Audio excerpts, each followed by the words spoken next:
Welcome to the EcoParent Podcast Network. I'm Sam, the founder of EcoParent magazine. My partner Alexis and I had zero experience in the publishing industry, no money, and a new baby. But we quit our jobs, leapt into the unknown, and started EcoParent magazine anyway. It was absolutely freaking terrifying. But at the same time, it felt right. Just a few years into the journey, Alexis was diagnosed with stage 4 breast cancer that later found its way to her brain. It was utter chaos, navigating treatment schedules, caring for a 3-year-old, and trying to run a fledgling business, not to mention the general emotional havoc. Alexis didn't make it, but the rest of us did, and I've spent the years since raising a wonderful son and building EcoParent into North America's top print magazine for conscientious families. Even 10 years in, we're still a very small crew. If you send an email, it's probably me that will answer you. And this podcast network is a monumental step for us, another leap into the unknown. But like before, it just feels right. And I know that Alexis would agree that the podcasting team I've assembled here is an incredible group of people whose only goal is to inspire the best in you. Okay, I'm going to shut up now and let you listen to the podcast. Thank you so much for stopping by. You're the reason we do what we do.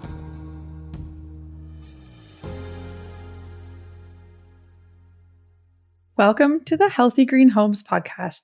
This is a show for eco and health-conscious parents who want to reduce toxins and your environmental footprint with simple changes in your home.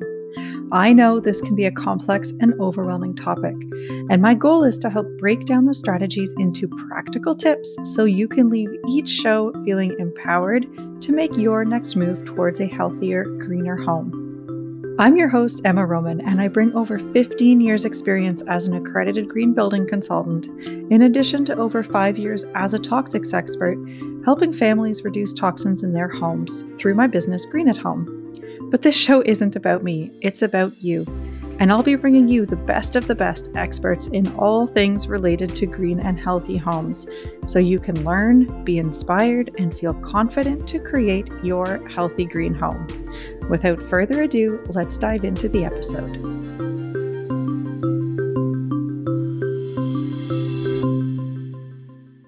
If you are wondering what water filter is best for your home, this is an episode you do not want to miss.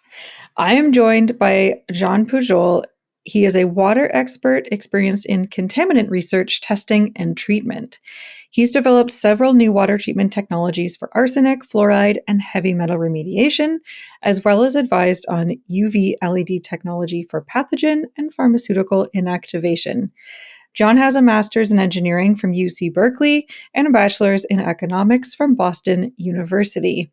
His company, SimpleLab, is an award-winning science and health services company founded at the University of California in Berkeley, with the mission of improving your drinking water and long-term health. And under that company is TapScore, and it's a service for easy home water testing and reporting. So this guy knows a thing or two about water testing and water filtration. And testing your water is actually the very important first step before you can determine which water filter is going to be right for your home. So in this episode, we cover everything that you need to know, wanted to know, maybe didn't want to know about your water, and how you can test it and choose a water filtration system that is right for you.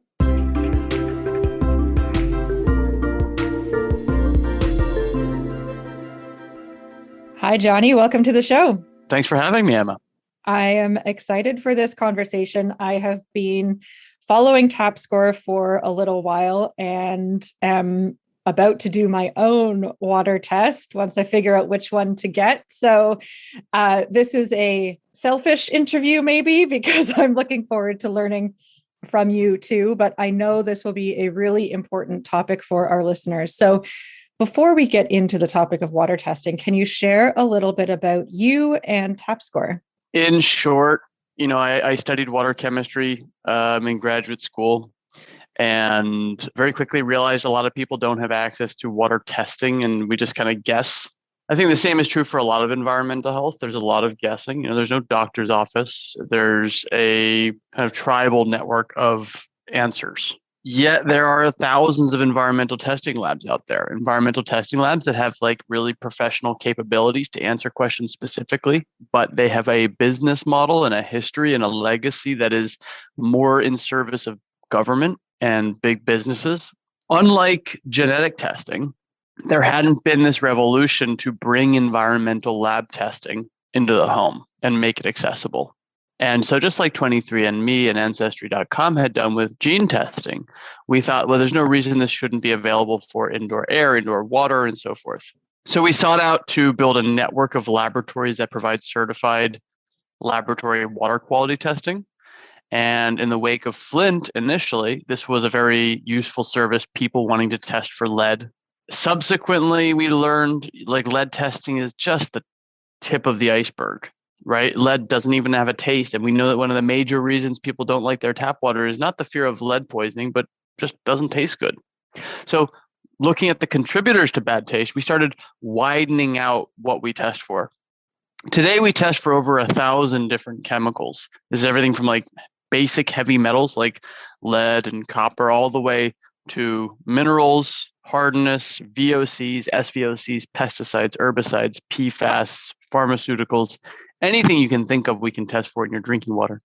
And so over the course of the last 5 years, I went from kind of a very graduate school understanding of water quality to a very practical interest in water quality, which is building all of the lab capabilities into one network so people at home could test anything they want in their water, because everyone has a slightly different concern, a slightly different risk factor, a slightly different part of the world where they live. And we wanted to be able to accommodate everyone under one roof with a test that suits their needs. And I think one of the big hurdles people have is different needs, but a lot of people don't know what those needs are even. They just have questions. And I think one of the first questions, maybe in the very beginning of people's journey, is why should I test my water in the first place? Because we know that, especially on municipal water source, municipal drinking water treatment plants are regulated. They're doing their own testing to some extent.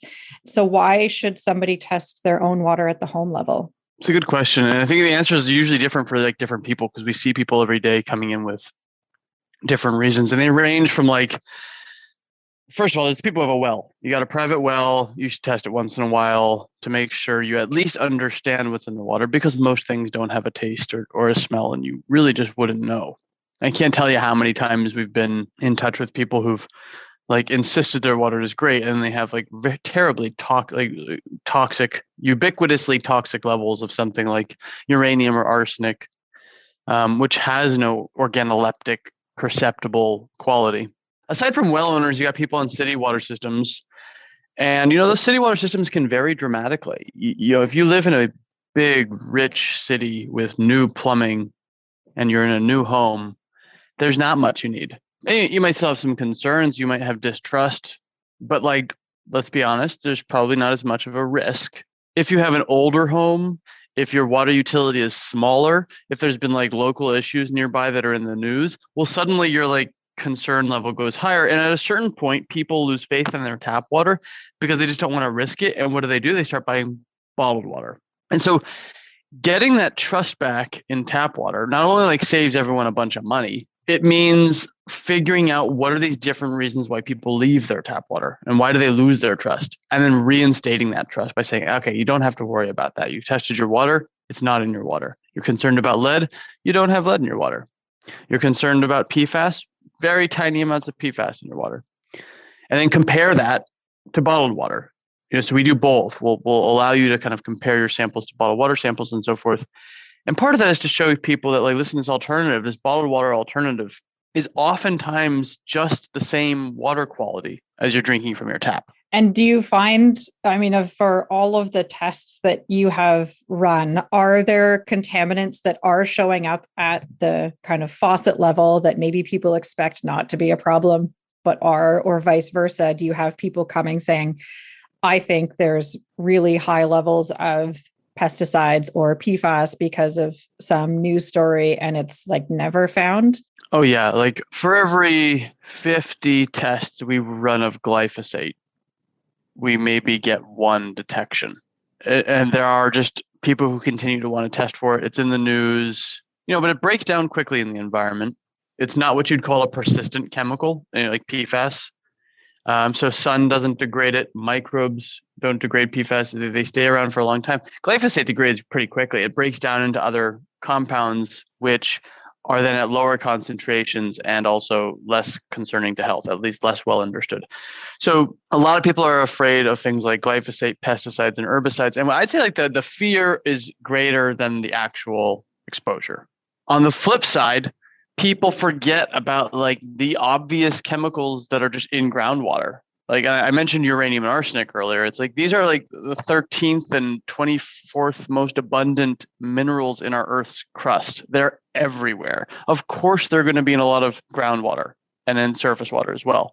They don't get in the news for whatever reason. And so it's more of a surprise. It's like, oh my God, yeah, I have this enormous concentration of a heavy metal that had no taste, and I've been drinking it for 15 years. This is scary. So you have both extremes. The good news, the reason we're able to run this business without losing our minds, is there's a answer almost every time. There's a long list of technologies which, although they're not all great, there are a long list of technologies which can be solutions to pretty much any water quality issue. And so on the coattails of your report, you got to see everything that's in there, and maybe you have some iron, some other minerals, some hardness, a little bit of arsenic, a little bit of lead. And you're like, what? I don't want any arsenic. I don't want any lead. Okay, well, we can make that happen. This is the product you need to buy, and then point people in those directions. And for what it's worth, we don't make any money off of that because we know it's messy. And we really just want to be like trusted. We're like, okay, listen, we're going to be this science lab community. The same way I think like historically we all like look to the doctor, and maybe this has changed a little bit recently, but you look to the doctor, it's like, oh my God, this is the person I can trust. We said like, listen, we want to establish that in the environmental health world as like the kind of scientist that, the reason we employ doctors in environmental science and in chemistry and so forth is because we want to be able to convey a level of objectivity. Say, hey, this is what research has shown is your risk drinking this water. And this is what research has shown works to get rid of it. And if we can build that up as our brand, we're successful. We're happy. We're not trying to sell anyone anything beyond a test. What happens afterwards, we just want to help.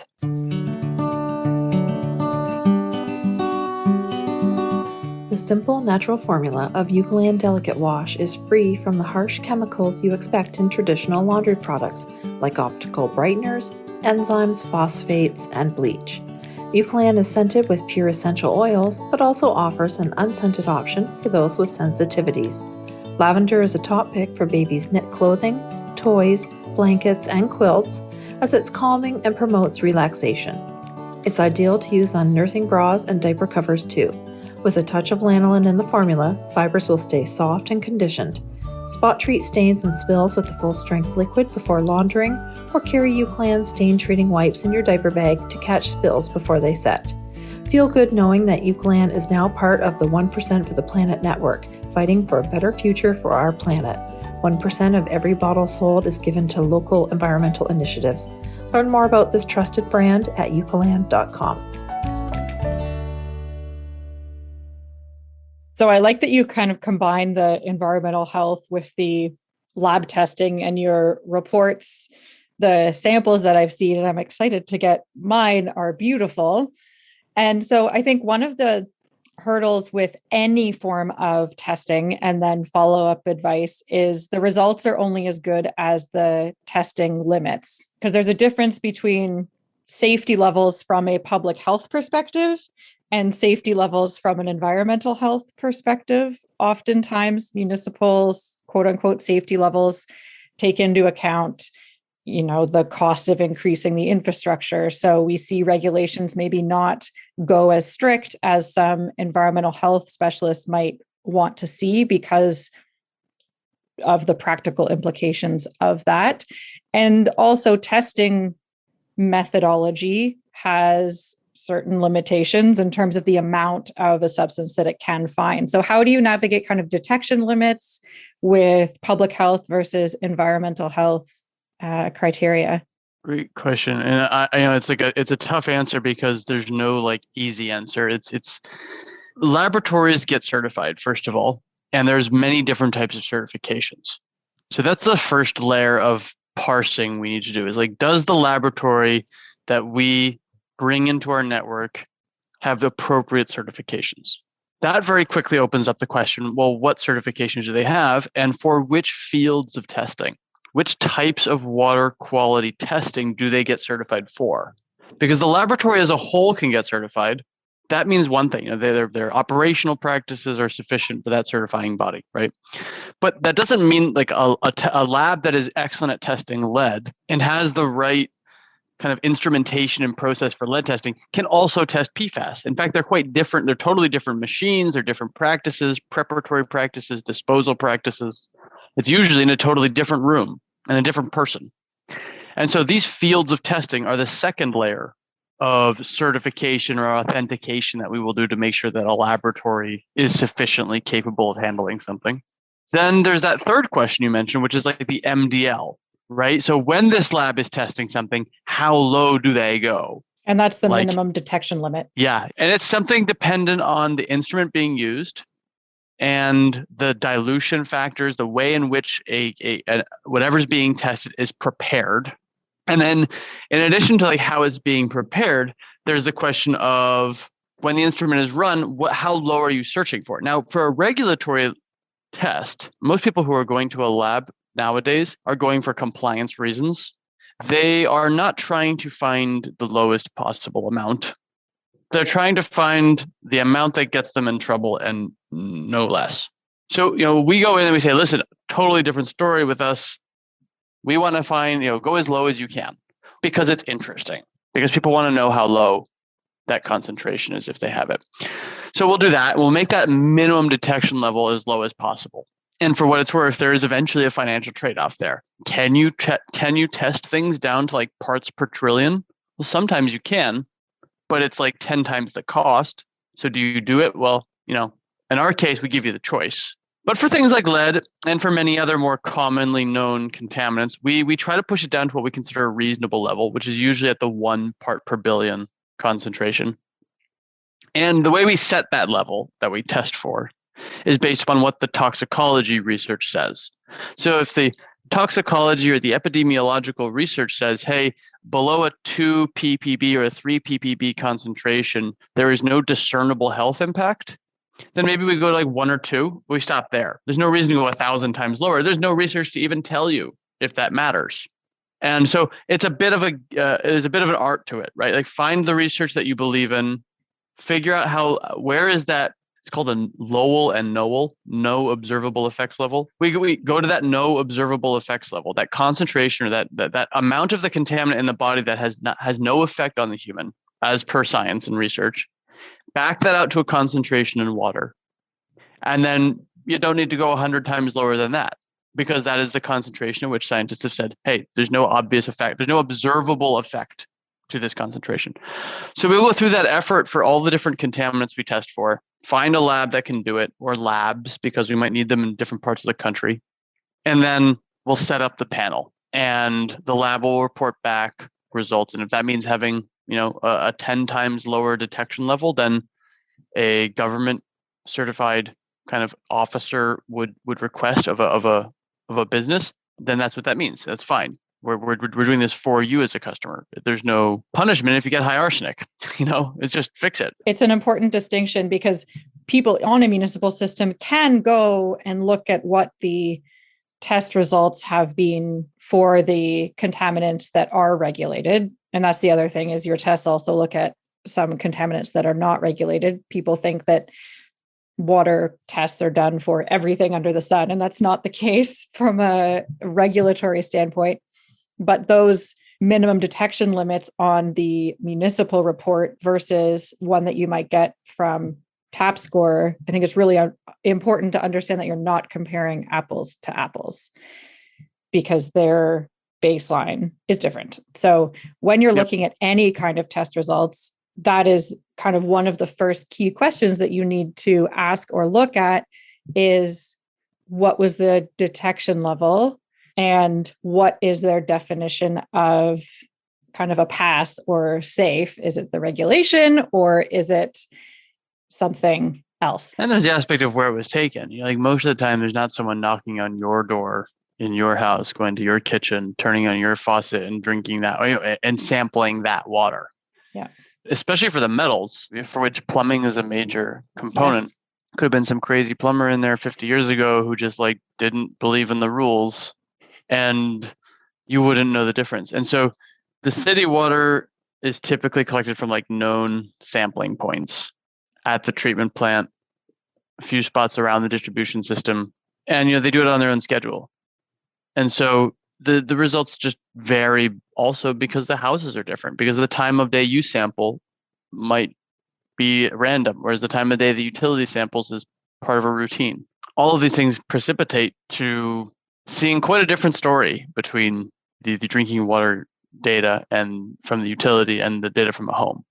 And it's important to know that, like, I think we all have a tendency to be like, oh, the water utility, like, they're doing a great job by and large. I mean, like, it's pretty hard to like take tons of water from the environment with microbes, radionuclides, all sorts of different chemistry, right?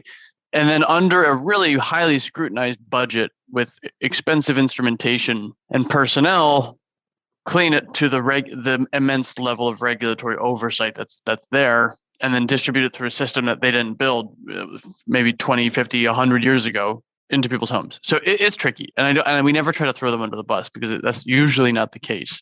And hey, my undergrad was spent learning how to design these systems. I never took that as a career, but it is complicated. And it's complicated. I think it is easy to throw people under the bus and cast everything with a broad stroke. That being said, yes, they are doing the best in the situation that they can.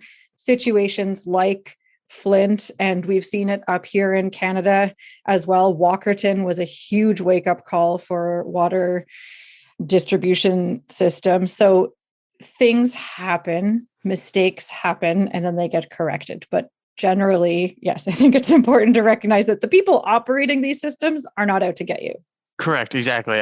What ends up happening is like so many other big, I don't want to say big business, but like, yeah, in general, I guess it is big business. Over time, like groups of people will conform to like certain norms. And one of those norms is like cost effectiveness. Yeah. Like, what is the least we have to do to like not get in trouble? The individuals might all have the best interest at heart, but like the whole system, we've seen this over and over again as a global society. The system can still fail if the individuals are good. And so, there's many ways for things to slip through the cracks. There's things that don't get tested at all.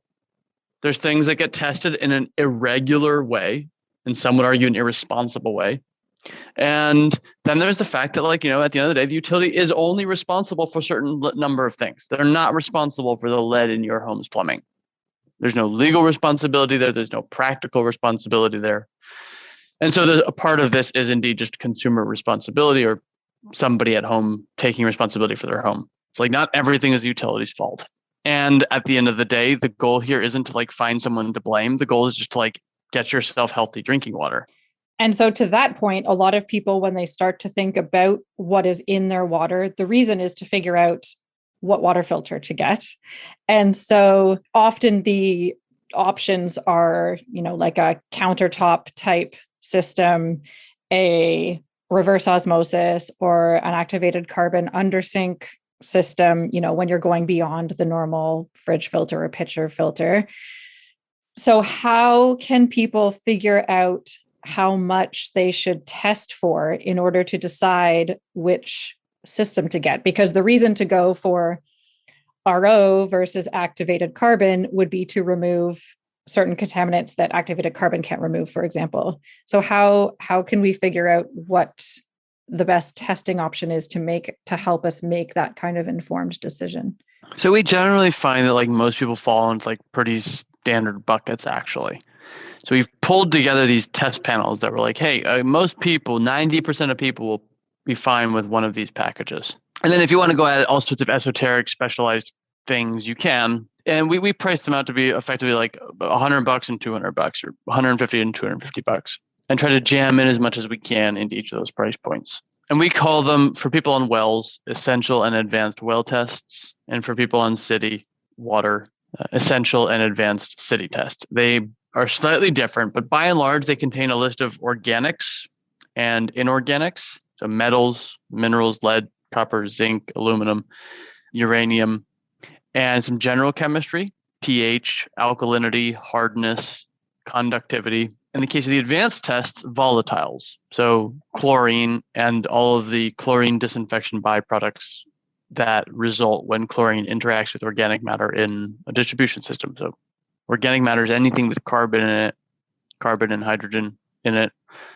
These have a smell, frequently that chlorine smell that people don't like. There's kind of two stages for the city customers. It's like, do you want to dabble in just the metals, minerals, and general chemistry? Or do you also want to engage these volatile organics, the chlorine compounds, which are very common in city water because we chlorinate a lot of the times. For someone buying a carbon filter or thinking of buying a carbon filter, I think that advanced test is absolutely worthwhile, because the carbon filter's main success story is the removal of organics and chlorine. And so if you're not testing organics and chlorine and you're buying a carbon filter, you're kind of missing the point. That said, if you're not worried about it, I guess you could skip it. It's not the end of the world. But the metals and minerals, some carbon filters are kind of doped in a way to also remove metals and minerals like lead. You'll see carbon filters that can remove lead. Sometimes they add a KDF mixture in there, a specialized media that can remove metals. We think everybody in any home should be testing that basic list of general chemistry and metals. That's why it's the essential test. And you can make certain treatment decisions based upon that. If you take one step up and you include the volatile organics and the chlorine compounds, then you can make slightly more informed decisions. At a certain point, it's just not worth the money anymore. You might as well save your money and buy a more expensive filtration system or go on vacation but everyone's going to draw their line in a different spot. So there's no wrong test. It's just how much information do you want? And then we've got a lot of people who test both before and after their filter, especially on bigger, more expensive systems. You can understand if you had a home out in the country in your own well and you spent $15,000 on an expensive filtration system, you want to be sure it works after the guy leaves. And so you do it before and an after test. Well, and the thing on a well, like the well, you're responsible for the water quality entirely. And that becomes acute health risk, I'll say. Whereas the municipal water, like they're treating for bacteria and things that are going to cause immediate health concerns. So our in-home water treatment system for municipal water is more to deal with kind of those more chronic health risks. Whereas on a well, like you have to deal with the bacteria and viruses and stuff that the city water would be dealing with on its own. So there are very different kind of risk factors there. What's the worst advice you've heard someone get about filtering their water? I'll say it may not be like the single worst, but it's the most common bad advice. Is like everyone wants to solve every problem with a water softener. And especially in the United States, there's just like way too many people buying and selling water softeners. People who have hard water should have a water softener. It doesn't solve most water quality problems. But because a lot of businesses know how to sell softeners, and it has a very visceral selling point that, you can do these little things with bubbles and show, softened water makes pretty bubbles. Soap lather. Lather, yeah. Thanks. And you can do color changing tests that are very impressive in the kitchen. On account of all this, it's really just the case that people have sold way too many softeners. And so that's like, in like practical terms, probably the biggest challenge is like, buy a softener if you have hard water. Don't just buy a softener to treat your water, because that's not what it does. We've seen people who've got like $25,000 of filtration equipment and they don't need any of it. And that's always really painful, because we're like, this is awkward. Like you did it before and after test and actually your water quality got worse. Oh no. It's because whoever sold you this thing was just trying to sell you as much as they could. And the way to avoid that, really, this is very self-serving advice. I get that, but like just test your water before you go to the filtration company. And then you'd be like, here are my problems. And then they're kind of bound to solve those problems rather than just trying to shell fear mongering at you, which not every filtration company does, but it definitely happens. I use greenwashing a lot in my sphere and health washing and all of that stuff. And again, I don't want to throw entire industries or people under the bus, but I feel like when water filtration became fad-like or cool or some kind of health craze, it then brought on all of these less scrupulous businesses into the mix, which, pun intended, watered down the rest of the industry, which again, formed for a very good reason. And I think water filtration is such an important aspect. But when you've got people, peddling water softeners as the equivalent of an activated carbon system, or ionizing water machines as water filtration systems, it becomes very complicated as a consumer. And this is why I love how TapScore can provide the information that would otherwise be quite difficult for a consumer to figure out on their own, so that they can say, okay, show me the data or the proof or how your system can handle this list of contaminants. Or if they say, oh, well, you probably have this in your water, so we need to upsell you X system, you can say, it's not here. So yeah. It's like you wouldn't go to the pharmacy and be like, I'm sick. And they'd be like, oh, here's the solution. There's, you gotta, at the beginning of the call, we were saying like, well, why do we find this work interesting? It's well, because there's still a ton of just hot air in the environmental health world. It doesn't need to be that way. Like, there's just as much scientific effort and analytical capability out there. It's just never been really connected to the front lines of where people are like, oh, I'm feeling ill every time I take a shower, or I'm feeling funny every time I breathe the air in this building. Usually the BS fills the void. And so, to get rid of that, you need to kind of bring in some organized, disciplined answers. And I think the laboratories are great. We get thousands of laboratories across the continent that have millions of dollars worth of equipment in them, and people with doctorates and masters and technical skills, and they're there. You just need to connect the dots. And then anyone, even like little Timmy or Susie, a middle schooler, right, can like order a test and quickly figure out what they need to do. And then it becomes a boring thing again, which is what you want. It's no longer a problem. Get rid of the problem, instead of otherwise wondering forever if your, vitamin C water filter on your shower head is keeping your hair from getting brittle, which is the kind of stuff we have nowadays. I will say that vitamin C filters have worked wonders for my hair. No, that's true. Vitamin C is great for your hair. Calling them a filtration technology is an interesting move. I think it's kind of similar to the way fluoride works, right? Fluoride in toothpaste definitely does its job of reducing cavities. There's just tons of research. Why it needs to be in the drinking water is a whole different story. We get things wrong sometimes, but fixing them can be an incredible amount of political uphill battle. The water industry has a lot of that. And we're just trying to avoid the politics of all these things and just say, hey, here is the research that's out there. Do with it what you want. Here are the links you can click. We're all familiar with clicking links nowadays. So, we'll give you the results. Click, click, click, click, click. Go read, right? And you can trust that everything we put in front of you has been vetted by someone who knows what they're doing. Is there a chance to ask questions once people get their TapScore report? And, if you're clicking through links and it's still like, oh my God, this is way too complicated. Do you have kind of additional hand-holding after the test results come in? Yeah. So we have a really wonderful staff that just rotates on call to help people answer questions. And it can be tricky because people come in with really detailed questions sometimes that you can't possibly assume that whoever's on live chat or on the phone at that time is an expert in joint connections between different types of metal in an old house, right? So we have a great rotation of people with a background in health, water chemistry, analytical chemistry in the lab, plumbing, water treatment. And so if the person that initially you started speaking with doesn't have the answer, they'll be able to give you the person who does have the answer, and they'll get back to you. So if you don't get the answer right away, live in a chat, you'll get an answer within a day.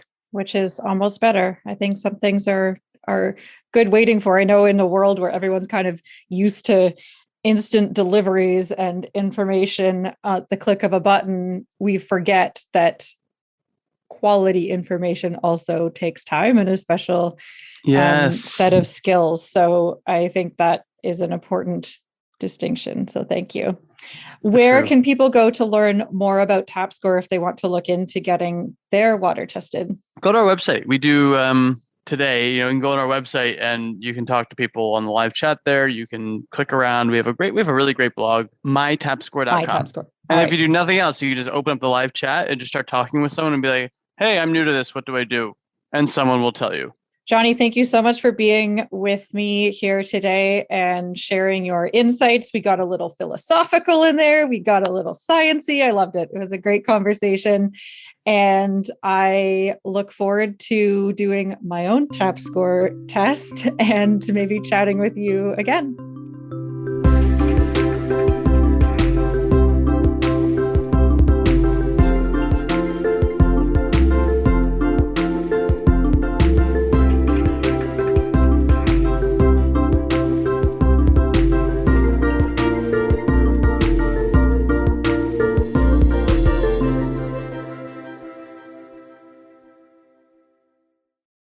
So, if you listen to podcasts or watch YouTube, you've probably heard it 1,000 times before. The plea to subscribe and leave a review or a comment. Well, here we are again. But seriously, the review is especially important to us, as it has a huge impact on our discoverability amongst the zillions of podcasts all competing for your attention. So please consider leaving a review. And heck, we'd really love to hear your feedback. This pilot episode of the EcoParent Podcast Network was made possible with the generous support of Ontario Creates. Thanks for listening.